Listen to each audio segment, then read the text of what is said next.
Hello, my dear students and learner. Today I am going to start the first chapter of your book Economics for Statics. So I am going to start chapter first of this book, that is the concept of economics and significance of statics in economics. So this is the title of your first chapter.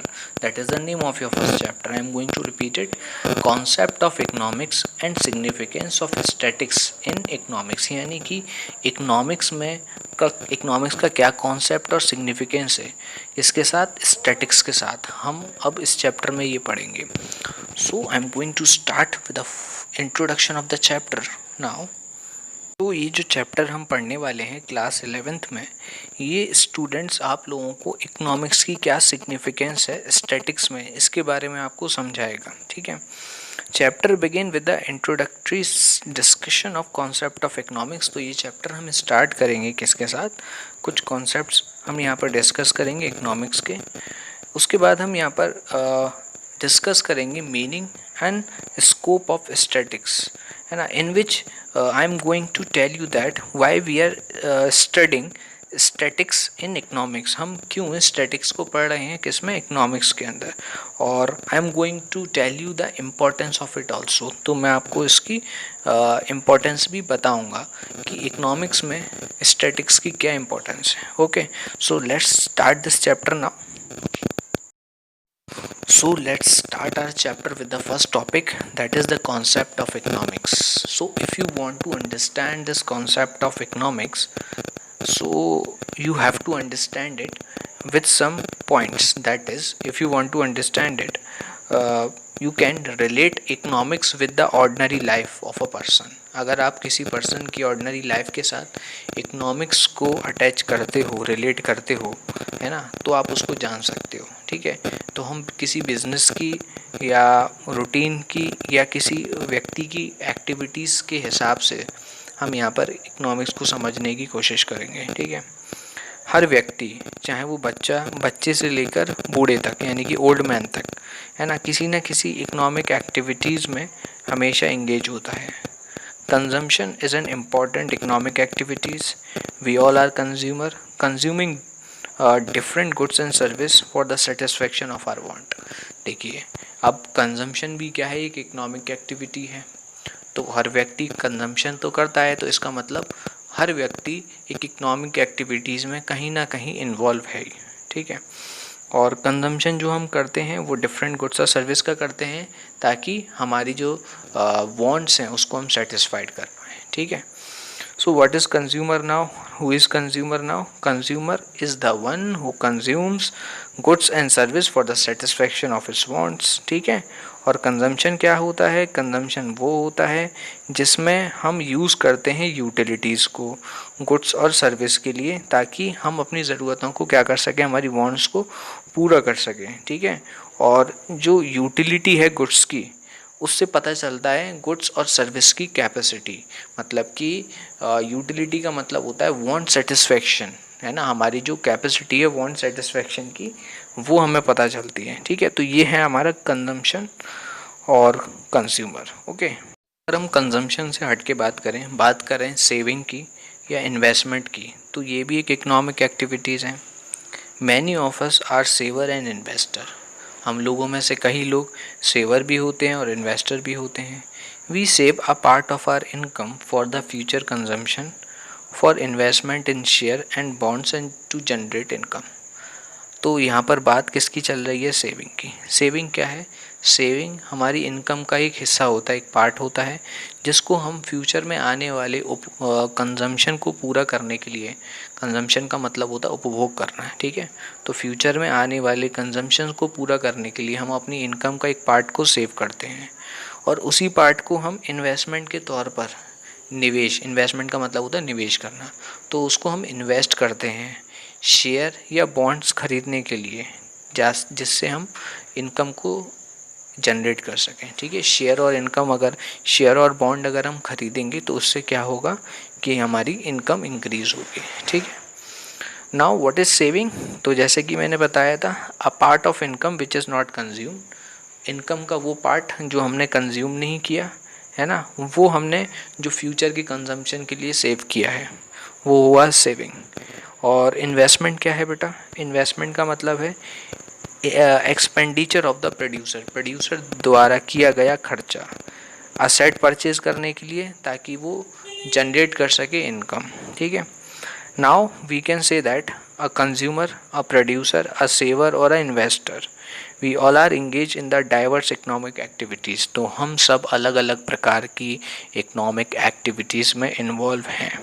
Economic activities include consumption, production, saving, investment and many more. ये सारी चीज़ें और काफ़ी कुछ चीज़ें और मिला के इकोनॉमिक एक्टिविटीज़ बनती हैं। Okay, so the question may strike in your mind, that is what is economic activity. मैंने पिछली बार भी अभी काफ़ी बार ये वर्ड यूज़ करा है, इकोनॉमिक एक्टिविटी। तो आपके दिमाग में ये क्वेश्चन अराइज हो सकता है, सर इकोनॉमिक एक्टिविटी क्या होता है? तो हम बात करते हैं इकोनॉमिक एक्टिविटी की।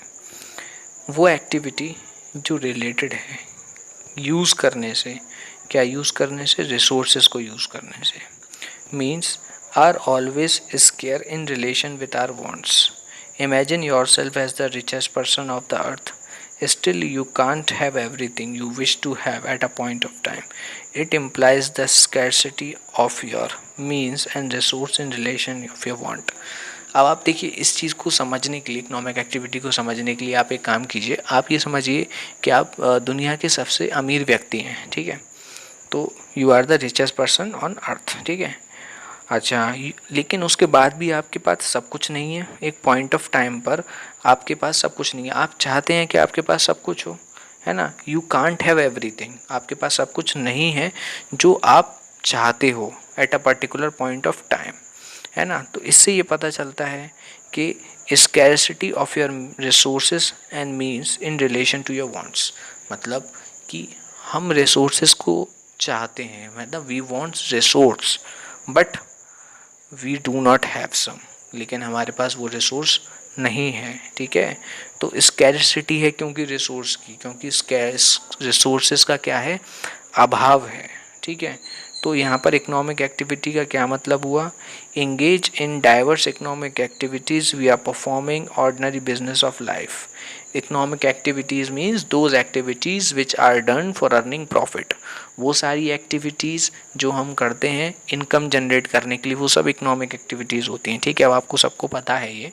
ठीक है, लेकिन यहाँ पर अगर हम अल्फ्रेड मार्शल की डेफिनेशन देखें तो the study of Mankind in the ordinary business of life, यानी कि जब हम इंगेज होते हैं इकोनॉमिक्स एक्टिविटी में तो we are all performing ordinary business of life. तो हम अपनी बिजनेस को तो हम अपनी लाइफ को ऑर्डिनरी वे से क्या कर रहे होते हैं? स्पेंड कर रहे होते हैं। ठीक है, यानी कि हम अपनी लाइफ में बहुत सारे काम ऐसे कर जाते हैं जो इकोनॉमिक एक्टिविटीज़ होते हैं, जैसे कि कंजप्शन करना, प्रोडक्शन करना, ठीक है, सेविंग करना, इन्वेस्ट करना, ये सब इकोनॉमिक एक्टिविटीज़ हैं। तो हम ऑर्डिनरी बिजनेस ऑफ लाइफ यानी ये सारी चीज़ें में इंगेज होते ही होते हैं। ठीक है, सो यहाँ पर जो अल्फ्रेड मार्शल हैं, है ना, जो प्रोपाउंडर हैं किसके? मॉडर्न इकोनॉमिक्स के, है ना, जो फादर कहे जाते हैं मॉडर्न इकोनॉमिक्स के, अल्फ्रेड मार्शल। उन्होंने इकोनॉमिक्स को डिफाइन किया है is the study of Mankind in the ordinary business of life. Economics क्या है? एक स्टडी है किसके बारे में? व्यक्ति के नॉर्मल लाइफ स्पेंड करने के बारे में। ठीक है, हर व्यक्ति जब नॉर्मल अपनी लाइफ स्पेंड करता है तो वो बहुत सारी इकोनॉमिक एक्टिविटी करता है, और उन्हीं सारी इकोनॉमिक एक्टिविटीज़ के बारे में हम स्टडी करते हैं किसमें? इकोनॉमिक्स में। I hope you understand this concept. Okay, so our next topic is scarcity is the undercurrent of economic problem and therefore of economics. इसका ये मतलब है कि इकोनॉमिक्स की जो सबसे बड़ी प्रॉब्लम है वो है स्कैरसिटी। इकोनॉमिक्स जुड़ी हुई है रिसोर्सेज के प्रॉपर यूटिलाइजेशन के साथ। Effective and proper utilisation, and effective and proper utilisation can be possible but there is a scarcity of the resources का अभाव है, रिसोर्सेज की कमी है। ठीक है, यही सबसे बड़ी इकोनॉमिक प्रॉब्लम है। तो economic resources are always scarce in relations of our want. हमारी जो ज़रूरत है उनके अनुपात में, उनके रिलेशन में हमारी जो रिसोर्सेज हैं वो हमेशा कम है, कि हमारी ज़रूरतें बहुत ज़्यादा हैं, उस हिसाब से रिसोर्सेज बहुत कम है। Also resources have alternative use, और कुछ रिसोर्सेज के तो अलग अलग यूज़ भी होते हैं, यानी कि ऑल्टरनेटिव यूज़ भी होते हैं, ठीक है। सो अ 10 rupee note in your pocket may be spend for a cup of coffee और कोल्ड ड्रिंक। 10 रुपये जो आपकी जेब में है, जैसे आप कॉफ़ी या चाहें तो कोल्ड ड्रिंक भी खरीद सकते हैं, ठीक है। A worker may render his service in a factory A, B और सी। एक वर्कर है जो अपनी services factory A, factory B या फैक्ट्री सी में भी दे सकता है। Because resources are scarce and have alternative use, क्योंकि जो रिसोर्सेज हैं वो बहुत कम हैं और उनके ऑल्टरनेटिव यूजेज हैं, ठीक है। तो यहाँ पर जो वर्कर है वो अपनी जो सर्विस है उसको ऑल्टरनेटिवली या तो ए या बी या सी, तीन में से किसी भी फैक्ट्री में प्रोवाइड करा सकता है ना। तो यहाँ पे जो वर्कर था वो क्या था, रिसोर्स था, और उसके ऑल्टरनेटिव यूज़ कहाँ थे, कि वो ए में काम करे, बी में काम करे या सी में। इसी प्रकार से अगर आपके पास 10 रुपीज़ हैं तो वो 10 रुपीज़ आपका रिसोर्स है। उस रिसोर्स, लेकिन आप खुद यहाँ पर कंपैरिजन कीजिए, आपके पास रिसोर्स है 10 रुपीज़ का, लेकिन आपकी जो इच्छाएं, जो आपकी वांट्स हैं वो 10 रुपीज़ में पूरी नहीं हो सकती, ठीक है। तो इसीलिए मैंने कहा था आप लोगों से, resources are always scarce in relation to our wants, है ना। तो अगर हम मेरे पास 10 रुपये हैं तो मैं उसका कॉफ़ी भी खरीद सकता हूँ, ठीक है, और टी पर भी स्पेंड कर सकता हूँ, ठीक है, और चाहे तो कुछ और भी खरीद सकता हूँ। तो मेरे पास जो रिसोर्सेज के ऑल्टरनेटिव यूजेस भी हैं, ठीक है। So we can not escape from the problem of allocation of limited resource to alternative use. तो अब इकोनॉमिक जो प्रॉब्लम है सबसे बड़ी वो ये है कि हमारे पास जो रिसोर्सेज हैं, है ना, जो लिमिटेड रिसोर्सेज हैं, उन लिमिटेड रिसोर्सेज का एलोकेशन हम किस प्रकार से करें, है ना, कि हम बेस्ट ऑल्टरनेटिव को यूज़ करें, ठीक है। तो that is what economic problem और इकोनॉमिक प्रॉब्लम ऑफ चॉइस, इसी को हम कहते हैं, that is what we call it economic problem. हम इसको क्या कहते हैं, इकोनॉमिक प्रॉब्लम कहते हैं या प्रॉब्लम ऑफ चॉइस कहते हैं, ठीक है। रिसोर्सेज हैं लेकिन उसका कहाँ हम ऑल्टरनेट यूज़ करें, best way of utilising the resource, allocation of resource हम कहाँ करें, ठीक है। हमारे पास अगर 10 रुपीज़ हैं तो उस 10 रुपीज़ को हम कहाँ स्पेंड करें ताकि उसका बेस्ट यूटिलाइजेशन हो, है ना, और कौन सा ऑल्टरनेटिव चूज़ करें, है ना। तो यही है प्रॉब्लम ऑफ चॉइस, ओके। तो economic is essential the study of economic problem that we must owning to the fact that our means are scarce in relation to our want, that means we have alternate use. फिर से वही बातें यहाँ पर दोहराई जा रही हैं जो मैंने अभी आप लोगों को समझाया था कि इकोनॉमिक्स क्या है, स्टडी है किसके बारे में, इकोनॉमिक प्रॉब्लम के बारे में, जो किससे रिलेटेड है कि हमारे पास जो रिसोर्सेज हैं उन रिसोर्सेज का हम कहाँ यूज़ करें, ठीक है। हमारी पास जो रिसोर्स हैं वो बहुत कम है, हमारी वांट्स के हिसाब से हमारी इच्छाएं बहुत ज़्यादा हैं, हमारे रिसोर्स बहुत कम हैं, ठीक है। और जो रिसोर्स हैं उसको हम कहाँ यूज़ करें, तो हमारे पास प्रॉब्लम ऑफ चॉइस है ना, कि उनका कहाँ ऑल्टरनेटिव यूज़ किया जाए, ठीक है ना। अगर आप कुछ सोचिए कि अगर स्कैरसिटी ना हो, है ना, संसाधनों की कमी ना हो, तो कोई इकोनॉमिक प्रॉब्लम ही ना हो, और अगर कोई इकोनॉमिक प्रॉब्लम ही ना हो तो इकोनॉमिक्स ही ना हो, ठीक है। तो ये सारी चीज़ें स्टार्ट होती हैं किससे, अभाव से, किसके अभाव से, रिसोर्सेज के अभाव से, यानी स्कैरसिटी से। A science that study human behaviour as a relationship between the ends and scarce means which have alternate use. तो लायनल रॉबिन्सन का क्या कहना है इकोनॉमिक्स के बारे में, इनका कहना है कि इकोनॉमिक्स वो साइंस है जो ह्यूमन बिहेवियर को स्टडी करती है, और जो ह्यूमन बिहेवियर है किसके बीच, ह्यूमन बिहेवियर का जो संबंध है किसके बीच में, उसकी इच्छाओं के बीच में और उसके रिसोर्सेज के बीच में, है ना, कि इच्छाएं उसकी बहुत ज़्यादा हैं और रिसोर्सेज उसके पास बहुत कम हैं, और उन रिसोर्सेज के जो ऑल्टरनेटिव यूज़ हैं, यानी हमारे पास चॉइस है कि हम कौन सा रिसोर्स को हम किस प्रकार से यूटिलाइजेशन करें, मतलब हमारे पास ऑल्टरनेट यूसेज हैं, है ना। तो प्रॉब्लम ऑफ चॉइस है यहाँ पर, एलोकेशन ऑफ चॉइस है हमारे पास। तो ये लायनल रॉबिन्सन की डेफिनेशन थी किसकी, इकोनॉमिक्स की, okay. Now we are going to discuss here the 3 component of economic activities. Economic activity के 3 कंपोनेंट के बारे में, कंजम्पशन, प्रोडक्शन एंड डिस्ट्रीब्यूशन। तो सबसे पहले स्टूडेंट्स हम बात करेंगे किसके बारे में, कंजप्शन के बारे में। ओके, बात करेंगे हम किसके बारे में, कंजप्शन के बारे में। As the students of economics study of human behavior, human being as consumer or buyer of different goods and service for the satisfaction of their want. A consumer people have limited means while their wants are unlimited. देखिए अब यहाँ पर क्या होता है कि हम students हैं इकोनॉमिक्स के, आप लोग है ना, तो हमारा क्या काम है कि हम स्टडी करें बिहेवियर किसका, ह्यूमन बींग्स का। ठीक है, तो जो कंज्यूमर होते हैं या जो बायर होते हैं डिफरेंट गुड्स एंड सर्विस के, वो चाहते हैं कि उनकी जो ज़रूरत है उनको संतुष्टि मिले, यानी कि वो चाहते हैं अपना सेटिस्फैक्शन लेना। क्या सेटिस्फैक्शन लेना, अपनी वांट्स का सेटिस्फैक्शन। कि वांट्स का सेटिस्फैक्शन कैसे होता है, कंजप्शन से। ठीक है, जब हम गुड्स का कंजप्शन करते हैं तो हम सेटिस्फैक्शन होता है, हमें सेटिस्फैक्शन मिलता है कि हमने जो गुड्स का कंजप्शन किया है तो उससे हमें मैक्सिमम सेटिस्फैक्शन मिल रहा है या नहीं। ठीक है, तो हमें सेटिस्फैक्शन मिलता है कंजप्शन से। एज कंज्यूमर, अगर हम कंज्यूमर हैं तो हमारे पास लिमिटेड रिसोर्स हैं, लेकिन हमारी इच्छाओं का कभी अंत नहीं होगा, लेकिन हमारी जो वांट्स हैं वो अनलिमिटेड हैं। तो हमें अपने रिसोर्सेज को, हमें अपनी लिमिटेड इनकम को कैसे यूज़ करना है डिफरेंट गुड्स को परचेज़ करने के लिए मार्केट में, ताकि हमारी जो ज़रूरत है, जो सेटिस्फैक्शन है वो मैक्सिमाइज्ड हो जाए। ठीक है, मतलब हमारे पास जो लिमिटेड रिसोर्स हैं उनका हम किस प्रकार से प्रयोग करें कि हमें मैक्सिमम सेटिस्फैक्शन मिले। ठीक है, तो ये है स्टडी ऑफ कंजप्शन, किसके बारे में, ह्यूमन बिहेवियर के बारे में। ओके, तो यहाँ पर ये जो रिलेशनशिप होता है वो किसका होता है, प्राइस का और परचेज का। ठीक है, तो जो हम पढ़ चुके हैं इसको कंजप्शन थ्योरी के बारे में। ओके, जो अगला कीवर्ड है जिसके बारे में पढ़ने वाले हैं वो है प्रोडक्शन। तो अब प्रोडक्शन में हम बात करेंगे किसके बारे में, थ्योरी ऑफ प्रोडक्शन के बारे में। ठीक है, प्रोडक्शन जो है उसमें हमारे पास लिमिटेड रिसोर्सेज होते हैं। ठीक है ना, while they have a wide range of goods and service, resource हैं वो लिमिटेड हैं, लेकिन जो हम प्रोडक्शन कर सकते हैं वो बहुत सारी गुड्स और सर्विस का कर सकते हैं। ठीक है, और अलग अलग फर्म्स और फैक्ट्री के थ्रू कर सकते हैं।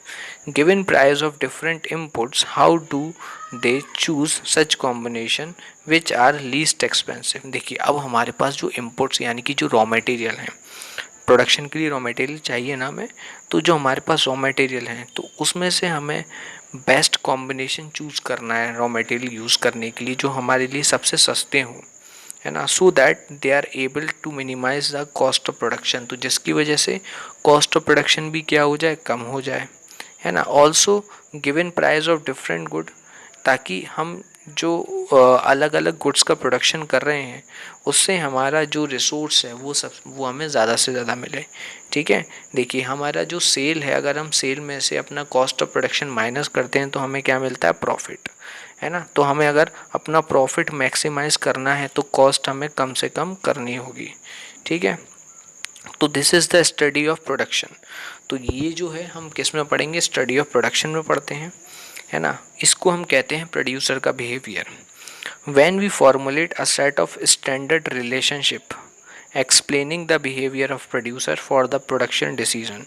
तो जब हम कुछ रूल्स यानी फॉर्मुलेट करते हैं, जब हम कुछ फॉर्मुलेट करते हैं स्टैंडर्ड रिलेशनशिप किसके बीच में, फैक्टर ऑफ प्रोडक्शन के बीच में और उनके एम्प्लॉयमेंट के बीच में, है ना, तो उसको हम एक्सप्लेन करते हैं किस में, बिहेवियर ऑफ प्रोड्यूसर में, है ना, और उसको हम कहते हैं production theory. Okay, is this clear all of you. आखिरी टॉपिक जिसके बारे में हम पढ़ेंगे इस वीडियो का वो है डिस्ट्रीब्यूशन। अगर आप स्टूडेंट्स हैं इकोनॉमिक्स के तो आपको ये भी पता होना चाहिए कि हम इनकम कैसे जनरेट करते हैं, है ना, how income is generated through the production process. Production process से कैसे इनकम जनरेट होती है। ठीक है, so who work as the agent of production, who are the agent of production, है ना, these are the owner of factor of production. देखिए मैं बताता हूँ आपको, अगर हमें प्रोडक्शन करना है तो प्रोडक्शन के कुछ फैक्टर्स होते हैं। कौन कौन से फैक्टर्स होते हैं, लैंड, लेबर, कैपिटल और एंटरप्रेन्योर। तो लैंड, लेबर, कैपिटल और एंटरप्रेन्योर से हम क्या करते हैं, प्रोडक्शन करते हैं, यानी अगर हमें आउटपुट चाहिए तो हमें इनपुट देना होगा, और इनपुट क्या है हमारे, लैंड, लेबर, कैपिटल और एंटरप्रेन्योर। ठीक है, तो आपको ये पता होना चाहिए कि हमारी जो इनकम जनरेट होती है प्रोडक्शन करने के बाद, उस इनकम को हमें कैसे देना होता है, मतलब उसको कहाँ डिस्ट्रीब्यूट करना होता है। हमें उस इनकम को डिस्ट्रीब्यूट करना होता है उन लोगों के बीच में जिन्होंने उस इनकम को जनरेट किया है, यानी कि owner of factor of production, यानी कि जो हमारे फैक्टर ऑफ प्रोडक्शन के ओनर थे उनके बीच में उस इनकम को क्या करना पड़ता है, हमें डिस्ट्रीब्यूट करना पड़ता है। ठीक है, जो कि कौन कौन से थे, लैंड, लेबर, कैपिटल और एंटरप्रेन्योर। अगर हम लैंड यूज़ कर रहे हैं तो हमें रेंट देना होगा। ठीक है, और अगर हम लेबर को एम्प्लॉयड कर रहे हैं तो हमें उसे वर्क, तो हमें उसको लेबर को क्या देना होगा, वेजेस देनी होगी। अगर हम कैपिटल यूज़ कर रहे हैं किसी का तो हमें उसके बदले में इंटरेस्ट पे करना होगा, और एंटरप्रेन्योर को हमें क्या पे करना होगा, प्रॉफिट। तो इस प्रकार से प्रॉफिट का डिस्ट्रीब्यूशन होता है। ठीक है, आगे, a part of income generate will go to the, अब यही सारी चीज़ें इस पूरे पैराग्राफ में यहाँ पर एक्सप्लेन की गई है। जो इनकम जनरेट करते हैं हम प्रोडक्शन के बाद, उसको सेल करने के बाद, उसको किसके बीच में सेल की जाए, उसको किसके बीच में डिस्ट्रीब्यूट की जाती है, लैंड, लेबर, कैपिटल और एंटरप्रेन्योर, है ना। मतलब जहाँ पर हमने प्रोडक्शन किया उस लैंड के ओनर को हम क्या देते हैं, रेंट देते हैं। ठीक है, जिस लेबर ने उस फैक्ट्री में काम किया और प्रोडक्शन किया उस लेबर को हम वेजेस देते हैं। जिस व्यक्ति की कैपिटल लगी थी उस फैक्ट्री में प्रोडक्शन करने के लिए, उस व्यक्ति की कैपिटल पे हम इंटरेस्ट पे करते हैं। और जो व्यक्ति जिसने सारा बिजनेस संभाला था, सारा प्रोडक्शन एक्टिविटी संभाली थी, उसको हम क्या पे करते हैं, प्रॉफिट पे करते हैं। ठीक है, तो इस प्रकार से हम डिस्ट्रीब्यूशन करते हैं किसका, फैक्टर ऑफ प्रोडक्शन से जनरेट होने वाली इनकम का। ठीक है, अब जब हम डिस्ट्रीब्यूशन करते हैं इनकम को तो वो किसके पास, तो देखिए यहाँ पर इनकम का मतलब सबसे पहले मैं बता दूँ आप लोगों को, मैं बार बार यहाँ पर इनकम वर्ड का यूज़ कर रहा हूँ। तो हम यहाँ पर जो वर्ड यूज़ कर रहे हैं इनकम, उसका मतलब है जीडीपी। जीडीपी का क्या मतलब होता है, gross domestic product. Gross domestic product मतलब इनकम जनरेट हुई है जो हमारी डोमेस्टिकली गुड्स को सेल करने से, मतलब डोमेस्टिकली नहीं, सिर्फ डोमेस्टिक का यहाँ पे डोमेस्टिक जो वर्ड है ना जीडीपी में, उस डोमेस्टिक का वर्ड है with in the domestic territory, मतलब हमारी देश की सीमा के अंदर जो हमने इनकम जनरेट की है। ठीक है, उसको हम क्या कह रहे हैं, जीडीपी कह रहे हैं। और उसी जीडीपी को हमने किस में डिस्ट्रीब्यूट कर दिया है, उसको हमने डिस्ट्रीब्यूट कर दिया है उन लोगों के बीच में जिनसे हमने उस प्रोडक्शन किया था। ठीक है, यानी कि लैंड, लेबर और कैपिटल और एंटरप्रेन्योर, है ना, रेंट, वेजेस और इंटरेस्ट और प्रॉफिट के रूप में, है ना।